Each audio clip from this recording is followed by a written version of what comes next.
Welcome, everybody. This is the Rotary eClub of Silicon Valley, and we come to you every week with a new program related to innovation, education, and entrepreneurship.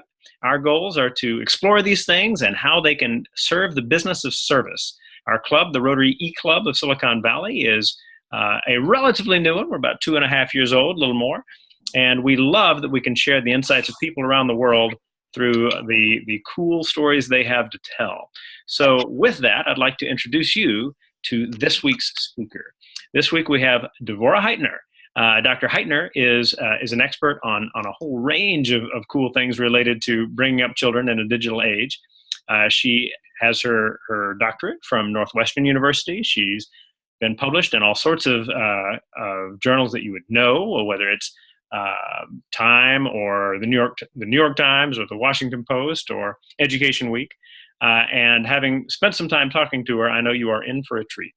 So with that, I am going to hand it over to you, Dr. Heitner. Welcome.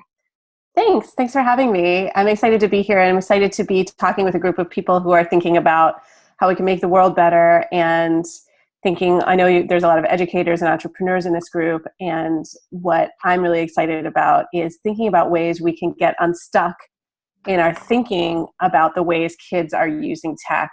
There's a lot of fear out there, a lot of people making very negative assumptions about the ways kids use technology. I don't know how many of you saw a recent Atlantic article about smartphones ruining a generation. This idea circulates a lot, the idea that apps are ruining a generation, video games are ruining a generation. And this kind of generational panic is not new. People thought novels were going to ruin kids. Comic books were going to be the end of the world. People were going to do bad things in the movie theater because the lights were off. So that issue of how human beings react and incorporate technology into our cultural lives and how it might or might not shatter our family lives or destroy civilization is an ongoing theme. So this is not new. So I'm particularly interested in the way parents and educators are currently involved in a moral panic around kids and tech and what we can do about it, because as a parent, I would also say that I don't think tech is totally benign and that I just want to hand my 8-year-old a smartphone and walk away and let him figure out everything that he can Google or every way that he could use my credit card to order things, right? So it's not that I think that kids should just be left, completely unmentored, unsupervised in this world of technology, but what are we doing as adults? And anytime anyone says a generation is ruined, that raises some big questions. So I'm going to share a couple of big ideas from my own work, from my research, my recent book, Screenwise, and then I'm happy to take some questions and think through some of this with those of you who are here. So I'm just going to share my screen, and I have some slides here. So are you all seeing this? This is Screenwise, and then I'm going to go to this image of these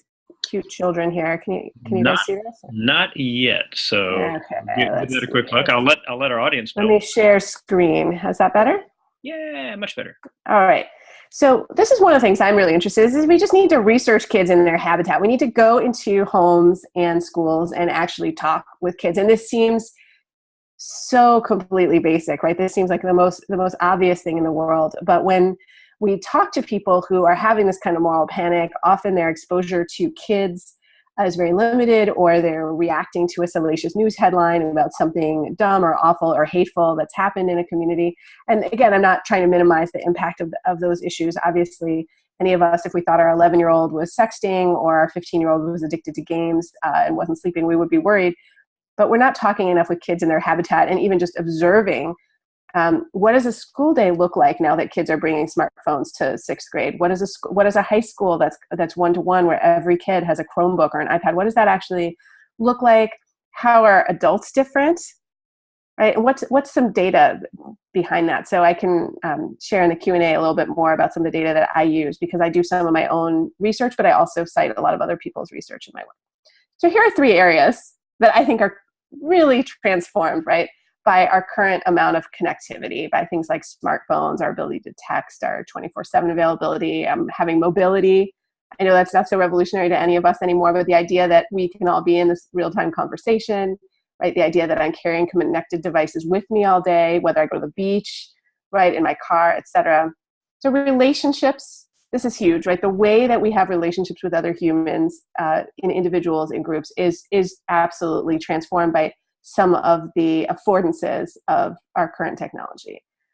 Our expectations in relationships. I'm in a relationship with my husband that predates having a mobile phone, for example. And if I think about my expectations for contact in that relationship, they have changed since we were dating and we didn't have mobile phones. I would say they've also changed since we have a kid, right? The implications of one of us being late. There's sort of, for any of you who are raising children, you know it's a zero-sum game with childcare for kids under 12, right? Like if one of us isn't home, the other one has to be home, or there has to be a third person, you know, a paid caregiver here. Like it can't be like, oh, hey, I have plans tonight. Oh, guess what? I do too. Oh, no, right? You can't have that situation. So relationships are affected, our expectations for contact, our anxieties about relationships, our ability to research someone. We didn't get together before the internet, so I did Google him. In fact, we were set up. So I did Google him and find out some information, but the amount of information I could find out now versus then, 20 years later, is significantly different, which leads me to reputation, right? So reputation is huge, and we're raising kids with much more reputational opportunity and much more representational danger. There are reputational risk.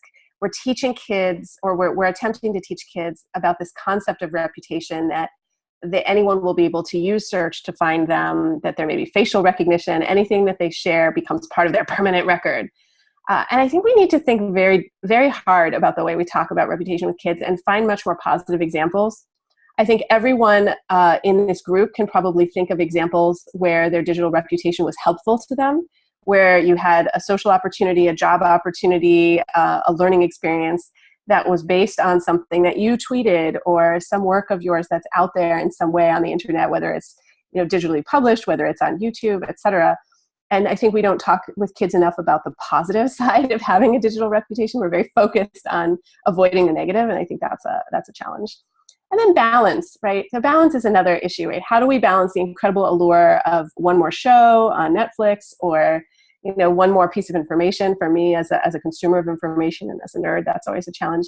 And get some sleep, for example. Maybe we do need to get our devices out of our bedrooms, or maybe we do need to look at what the stickiness of certain apps is for us. And for some of us, maybe those apps are not compatible with having a balanced life or a balanced relationship.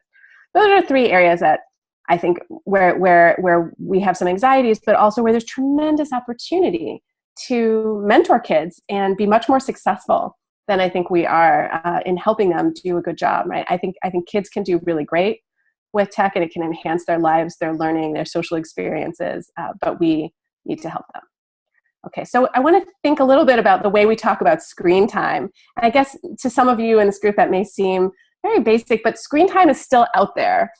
Screen time is still out there in a big way as a concept in parenting. If you read parenting magazines, you'll see a lot of anxiety about screen time.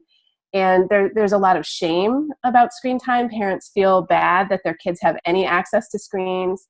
Schools feel very conflicted about screen time and the ways kids use screens. So I try to nuance screen time a lot when I talk with educators and parents, which is a big part of what I do. Is I travel and speak. I try to nuance the idea of screen time and say, what are we actually doing on the screens? Are we creating? Are we consuming? So the first thing I ask people who are working with kids who are concerned about screen time to do is just really qualitatively focus on what's actually happening on the screens. Are kids taking notes in class? Are they watching YouTube videos where they're learning some cool stuff? Are they learning about how to be a better person, a better Minecraft player, a better skateboarder? Are they creating, and maybe they have their own YouTube channel, right? And all of those activities have some fundamental differences. And when we lump everything into screen time, and I think we can all imagine this, if you tried to look at your workday, a lot of that is screen time, but is it screen time well spent? What are we doing on there? Okay. Another issue that I talk a lot with families and educators is boundaries, right? How can we think about boundaries differently, given that we live in a world where we do have a lot of access to information, we do have access to 24/7 media. For those of us who grew up at a time where some content even went off the air, right? When we were watching television, there was a time when it just went dark. So we don't live in that time anymore. We have to self-regulate our boundaries around when we're going to stop watching entertainment if we're choosing to do that, right? We also have to think about our boundaries about what we're going to share, because the opportunities to self-disclose are endless. So one of the things I do when I do professional developments with teachers is to talk to them about the fact that they're public figures, and we don't want to use their searchability and their reputations as a kind of a bludgeon to keep them from being interesting. right? When I work with middle schoolers, I found a group of middle schoolers who found that their music teacher had a YouTube channel of his own guitar playing, and they were shocked and appalled. And I thought, well, it would even be okay if your math teacher had a YouTube channel of their guitar playing. But why is this so stunning to you that your music teacher is interested in performing his own music? So I think we can think about the ways we're all more multifaceted because we're searchable and different aspects of our lives may become available or consumable to others. But we do have to think about our boundaries, right? There's probably some other recreational hobbies that it wouldn't be so great if that music teacher was sharing, knowing that his middle schoolers can easily, and their parents can easily search him. So we have to think about our boundaries around self-disclosure. We have to think about our boundaries around consumption and when we want to stop consuming, and mentoring and making kids and empowering them to self-regulate around those things. And often we don't talk with them very much. We don't talk with them about what kinds of things are appropriate to share. We talk more about what we don't want them to share, right? Or we don't talk about how to self-regulate around really appealing content. We just tell them to stop, but we don't give them any opportunities to learn how to self-regulate. Another kind of boundary that I've identified as a challenge among the kids I'm working with is connectivity anxiety. It's really hard for kids who have grown up in these times to recognize that it's okay to ever not be responsive, whether it's not answering a text or not responding to someone's post. And this is something that we could do a much better job mentoring kids on. We can model for them that sometimes we're not available. We can do things to let them know that it's okay to not be responsive at all times. So this is what happens if we don't teach kids that it's okay to occasionally not be accessible, right? We can also model an important concept of which is consent, which is we should be asking kids before we share their pictures so that they know that that's really important to do and that they also have a right to say no. And finally, I want to just mention here, because in digital citizenship and in the conversation around kids and tech, I hear a lot of worry and hand-wringing over prevention. But we also need to teach kids how to repair, because digital mistakes are part of life. We've all CC'd someone we shouldn't. I just did this today. My sister was on an email to my parents that really would have been better if she hadn't been on. And I'm usually very, very rigorous about that kind of thing, so you can imagine. But nonetheless, it happened to me today, and I had to do some repair. But rather than live my life in fear and teaching kids to live their lives in fear of making mistakes and saying the wrong thing, we also need to teach kids how to deal with some of the effects of things that can go wrong. A conflict that starts on social media or via a group text, a misunderstanding that can happen when we don't fully see tone. Again, texting is notorious for this. All kinds of things can happen in the digital world. And rather to teach kids to be fearful or to simply avoid these possibilities and then miss out on all the opportunities that are there, we need to instead teach them that it is possible to repair. It's not always going to be easy. And yes, that someone can screenshot, right? There might be a record of your indiscretion or your mistake, but you can find ways to repair. So I'm going to stop here. If we have time during the Q&A, I can talk a little bit about, these are some of the apps that I've developed with kids to repair some of these issues. And I just think Cocreation is a really great strategy when we're talking about tech and kids.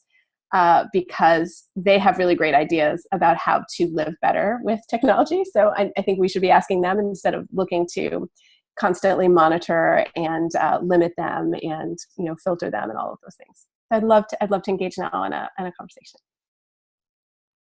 Wonderful, Dr. Heitner. The wonderful material that you have. I love the practical pieces of what you're giving us as well. And I want to give plenty of time to the load of people that we've got on the recording as well. So we have 10 members of our club here, and so what I want to do is I want to make our way through them. Devorah, if you would stop screen sharing there, we'll come back into kind of a different view of that as we go. And let's see. What we'll do is we'll line up, and I will ask each of our members to introduce themselves. So let's start with and pretty much your name and where you are, and maybe one other fact, right? So Cecilia, if you'll get us started there. Cecilia, go ahead and unmute there, and then we'll get you back in. Okay. Cecilia Babkirk. I'm in San Jose, California, and I'm not an educator, but every year I get to go with a bunch of them to China and do interesting things. Very cool. Very cool. Roger, you're up next. Yes, I'm Roger Plested. I'm from Kamloops, British Columbia.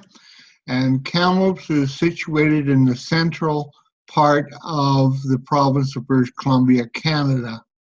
And a beautiful place. I have been there. All right, Monique, you're up. Hi, I'm Monique Laconge Ziesenhenny. I'm the library director for the city of Palo Alto, and I live in Richmond, where I am right now. Very cool. Chris. Hi, I'm Chris Cochran. I'm a film and television director, and also chair of this particular club's public relations effort. I'm currently coming to you from Toronto, Canada, because I live in Eastern Ontario. Very cool. Shags. Hi, Stephen Shagren. I'm a money and retirement coach in Walnut Creek, California. Hip. Nate. Hello, everyone. I'm Nate. I am from Halifax, Canada, but I'm actually living in Nagoya, Japan. And if you notice behind me, I'm actually on a bus with my phone with a group of high school students going on an adventure learning trip for the next 3 days. Speaking of technology, you gotta love it. And Devorah, love the book, by the way, as you know. So totally cool, Nate. Huge style points for your situation there. Raquel, how about you? Hi, everybody. I'm Raquel de Garay Juncal. I'm from Baja, Mexico, and I'm a medical doctor and a project manager. Excellent. Excellent. Gracias, amiga. All right, and Brett. Hi, I'm Brett Sham from Sydney, Australia, and I'm a management consultant. Wonderful. And so I hope everybody understands we have multiple hemispheres, multiple countries, and consistent high-level coolness going on with all of this. So who has got the first question for Dr. Heitner? Chris, start us off. Okay, first of all, thank you for the information, and obviously that you certainly know what you're talking about. I'm just wondering, what's your motivation? Why did you get into this particular field of study? That's a great question. So I was a professor, and I actually wrote another book about the history of TV before I did this. And I became really interested in this question because I was teaching 18 to 22-year-olds, and I actually taught a class called Kids Media Culture at a liberal arts college from about 2007 to 2012. So I was a professor for 5 years. And I would go with my students to visit places like American Girl, which is a really fascinating retail environment that families go into and spend hours making decisions about what to purchase, and other places like that. And I just got really interested in these questions about families and media and purchasing and other kinds of questions. And then I became a parent myself. So 8 years ago, I had my son, and I was immersed then in conversations. A lot of friends would come to me for advice about, should I share pictures of my kids on Facebook? Is that violating their privacy? I mean, for babies, for example, you can't ask their consent. You just have to make the best decision you can. And so I just got really interested then in the research. The Pew Center for Internet and American Life was one of the resources I first found. And then I recognized that there was this huge moral panic on one side, and the research was saying some very different things than the panic. And the American Association of Pediatrics is still, I think, has a pretty retrograde set of recommendations. Although they've improved them somewhat, they now think you can Skype with the grandparents. It's okay for a 2-year-old to Skype with his grandparents, and that won't damage them. But other exposure to screens, we don't know. It's a very, and so what that does is it shuts down the conversation. And I've always been interested throughout my academic career and in other work I've done. I was a Holocaust educator before I was an academic, in going into the places where people are shutting down the conversation or where misinformation is, clouding an interesting conversation and trying to shed some light. Good, thank you. Very cool. Who's got our next question? Actually, I have a follow-up question. I'm going to steal it from you. Sure, go ahead. Okay, if you were 16 years old, what would you tell yourself? Wow. I started college when I was 16 at a strange early college called Simon's Rock, where you can drop out of high. So I think I would say, go kid, you can do it. You're not crazy. Leaving the suburbs and going to college early is a great idea. So I don't know what else I would say, except I would try to be very encouraging to that kid, because she was pretty stressed out. Even in light of all the information you've shared about online and so on. Yeah, but at that time, none of that existed, right? This is I went to Yeah, but if you were 16 I'm years old, so. what I mean is if you were 16 years old today, what would you tell your 16-year-old self? Oh, okay, that is really different. I would definitely encourage myself or any weird 16-year-old out there that it's okay to be a weird person. And so I think there's a whole strand of digital citizenship that's pushing kids to be, sort of very light in their presence and very sort of polite and nice. And I think that's, of course you don't want to just, for example, use a ton of bad language on social media without considering the implications, and you don't want to insult people and you don't want to be hateful. I mean, I'm not suggesting that we should I think the internet could be more civil. I'm not suggesting that it should be less so. But I think you should also be who you are, and that this is an incredible time for kids to explore all kinds of identities. And I don't think we want to shut that down for fear that everyone who runs for president in 20 years will have a significant digital footprint from their adolescence and childhood. And so your kid won't be the only one. So when parents are anxious, like, oh, my kid's sharing all this weird stuff, well, so are all of their peers are sharing those weird selfies and their crazy poetry and everything. So they won't be alone. And I think that's also important for us to remember, is that there'll be a tremendous record of everyone's childhood and adolescence. Wow. Nate, you're up next. Okay, thank you. Just had to unmute there. So basically, I want to ask you how far schools take this. Now, you do go to schools, you speak to teachers, you probably speak to kids and parents as well. When you do that, in the end, like, how far do schools take it? Is it just, this is an afternoon of PD, we're making you aware? Or do you actually go back to some schools? Do you have any good examples of schools that are actually trying to follow through with helping kids understand, the kind of things that you've researched? Does that question make any sense? Yeah, I think I've seen schools get less afraid to do things like classroom blogs and Twitter and get kids sharing more, because I've talked about the facts that actually sharing in a safe environment like a classroom is actually a more accountable place, where if you make a mistake, your teacher is there to guide you and help you make a repair. The people maybe who if I make a comment on someone's blog post in a class context and they're offended, we can actually work that out. When I do it more publicly, if that's my first experience of engaging digitally, then that's a little bit more high risk and high stakes, because I'm out there and I don't know the other person. There's no teacher there to moderate the situation. So I think school is an ideal place for kids to try out having a digital footprint and have a digital portfolio, because it's a place where ultimately we do care about kids and we're not going to judge them harshly or throw them to the wolves the second they make a mistake. Are schools following through? Like, do they implement programs and plans and come back to you and ask, hey, how are we doing? That has happened somewhat. I also have had a lot of schools have parents be less anxious, because I've come and spoken to the parents, and the schools maybe are rolling out one-to-one or some other kind of tech initiative. And when I speak to the parents, I help alleviate some parent anxiety. That said, I also encourage parents to be, somewhat critical, customers at school, in the sense of pushing back a little bit if they think schools are rolling out one-to-one without doing any PD and you're on the school board. I would say, well, what about some PD? Let's do this, but let's do it right. Let's do it thoughtfully. I think there is sometimes, especially, think about like a suburban district, that people are moving to that community for those schools, or an independent school with a strong sense of competitive identity. There are schools that are doing tech, I think, for not great reasons, where they're just trying to differentiate themselves or do it because the next school is. And that's not ideal. So I'm trying to strike that balance. But I think by alleviating panic, I can help parents also see, how can you collaborate? If you do come into your child's classroom and you maybe do observe technology being used in a way that you have questions about, well, talk to them, give them some feedback. There may be something going on where you could actually be super helpful. So I always try to turn those panic moments into, well, what can we do to fix it, and get students involved in that problem solving. I mean, first graders can have great ideas if their logins aren't working on their iPads and the kids are spending the whole period trying to log in because they can't log in with that invisible login, because most first graders need to see what they're typing to be able to successfully do it. Well, let first graders have great ideas to how to solve that problem. Well, maybe the login doesn't have to be your whole name, right? So ask the kids. Very cool. Monique, I think your hand was up.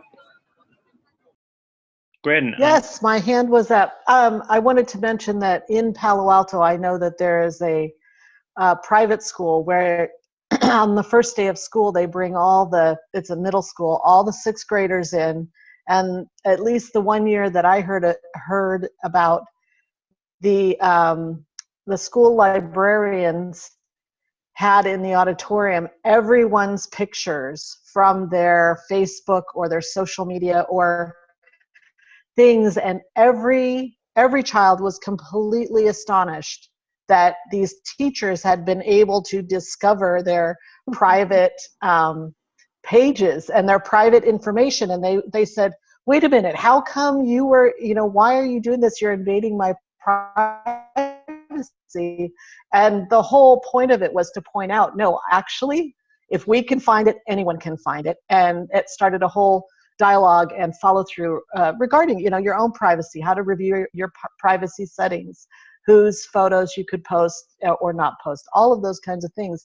And I think it was a really effective way, because it's like the teacher with his own YouTube channel, where some, kids think that obviously the world revolves around them and no adults are paying attention or could find anything out about them.